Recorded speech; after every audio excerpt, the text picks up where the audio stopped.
Hi everyone, and thanks Callan for that introduction. As Callan mentioned, I work for SAP and I'm a local lead for the SAP program at AIMS across Australia and New Zealand. It's a pleasure to be here today to really share with you SAP's journey to date at both a global level and also at a local level within Australia as well on the program. So just before I begin, I'd like to share a short video with you around our program, so hopefully technology will work for me.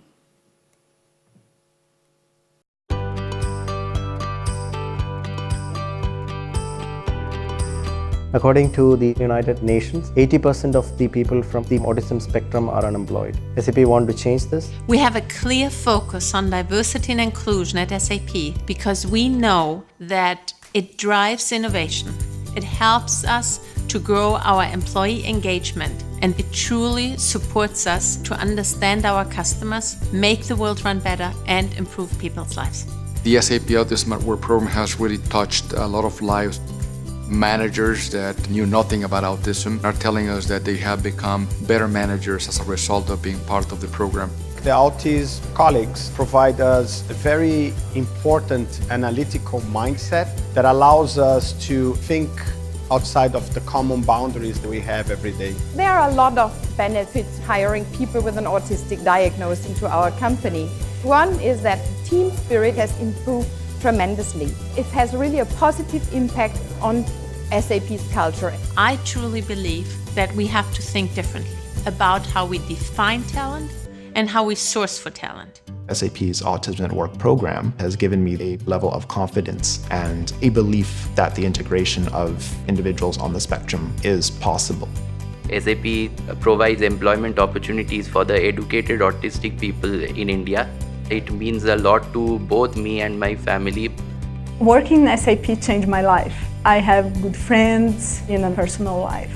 Employment at SAP for me means financial stability and more independence. I think SAP has made a valuable difference in my life, getting me started in the workforce. And I am very grateful every day that I have this job. This opportunity has been life-changing. Now I can see there's a possibility for a long-term career with SAP. I've been able to represent SAP's Autism at Work initiative at the United Nations for the World Autism Awareness Day. I couldn't have been more proud to represent a company that I truly believe in. It's very rewarding to see this colleague with autism be one of the major contributors to these two patents that are groundbreaking and bring new innovation to the company. We are running a 15-person team, and one of them happens to be on the spectrum. That individual is literally our single line of defense of our back-end system of the database. It's mammoth. For all those job seekers who have autism, you're going to face countless rejections, but don't let those rejections make you give up. And it's been a wonderful experience to see how these folks that have very different backgrounds who are on the autism spectrum collaborate, help each other. We're building a pipeline for hope in the future and also inspiring other employers to do the same. The talk is always about return on investment. Tap into our skill sets because we're really good and we will return on that investment. I work at SAP. I work at SAP. I work at SAP. I work at SAP. I work at SAP. I work at SAP.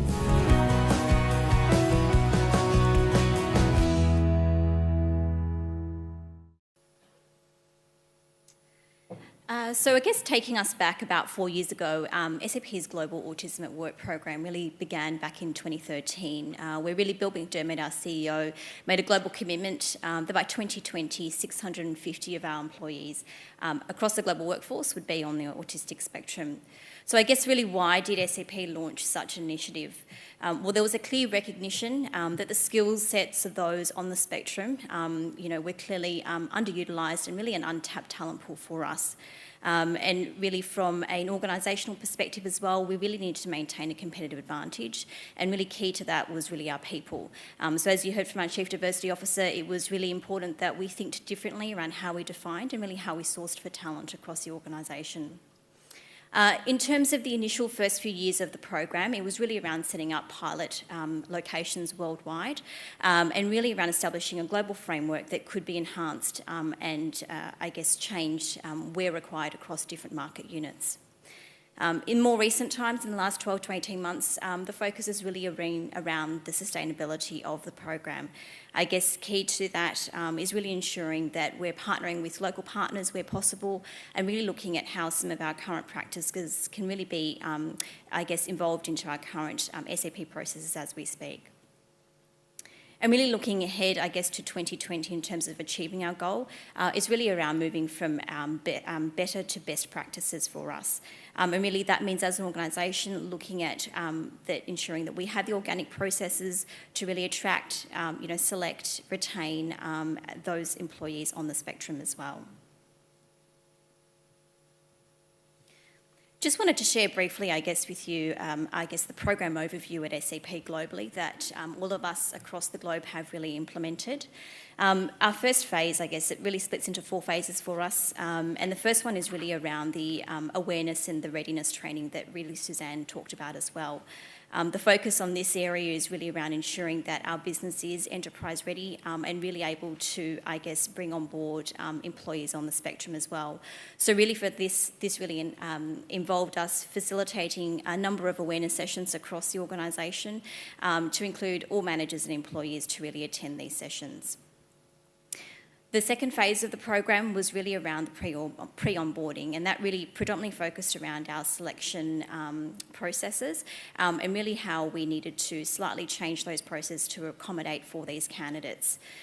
So in Australia specifically, aside from conducting phone interviews and face-to-face interviews, a key part to that process was really around bringing in those candidates through to our workplaces, seeing what we do, and also facilitate a one-day assessment program with them to really get them to really demonstrate through to us, I guess, their key strengths that they're able to bring to the organisation as well. The third phase was really around onboarding and training, and this is really twofold. So firstly, it was really important around, I guess, the actual training and onboarding of our actual managers, teams, buddies and mentors who were directly involved with the program. So this, once again, was really around doing some more dedicated awareness training around those specific individuals that were going to be directly involved with the program itself.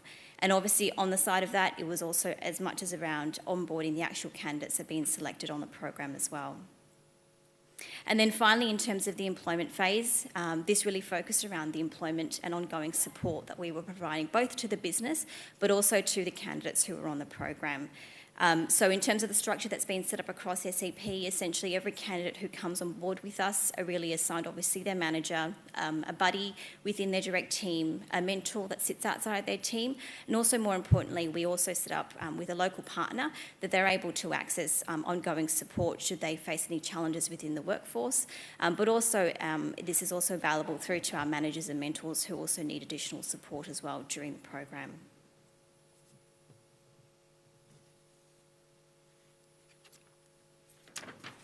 So look, in terms of, I guess, the Autism at Work program, I won't go through some of the specifics on the slide that you see behind me, but as you can see, at both a macro and a micro level, it's had a significant impact across the organisation globally.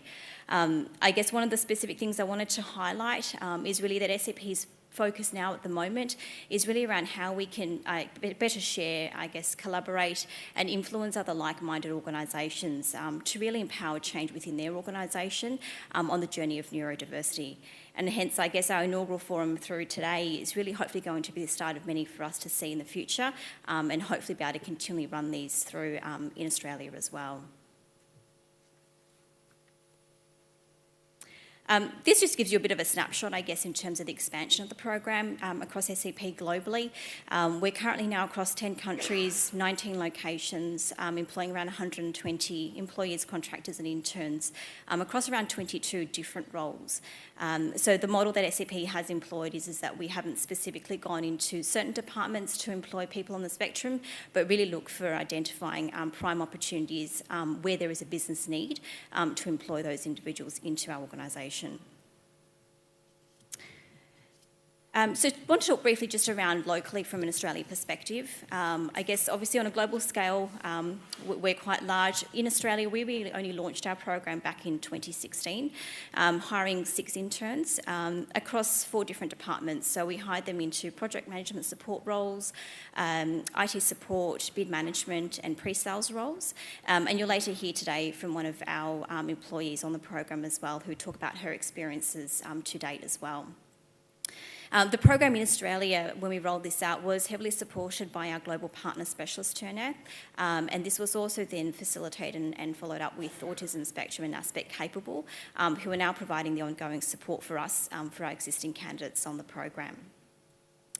Currently for us, we're looking now to expand across into Brisbane and into Auckland in 2018, and the focus of those expansion areas are predominantly into our development centres, primarily in those locations as well. A key focus for us at the moment is around, I guess, refining our processes and I guess learning from our partners like DXC Technology, who are a lot more mature in the program locally, and also around how we can best utilise local partners in those areas as well to facilitate such programs. And I guess really to kind of wrap up on my side, I guess, in terms of, I wanted to highlight, I guess, 3 key things for us looking ahead. I guess there are 3 things. It would be maturity, sustainability and scalability for us at SAP. On the maturity front, I guess that's more applicable to us from an Australian perspective. We're quite new in the program, compared to our global counterparts. So for us, it's around learning around how we can mature our current processes and really learn from our global counterparts around where we best can enhance some of our processes and the framework of the program to date. Second to that is around sustainability, which I briefly touched on earlier. And this is really key to the program. This is both for new market units who are opening up program, but also for existing market units as well who already have the Autism at Work program in play already.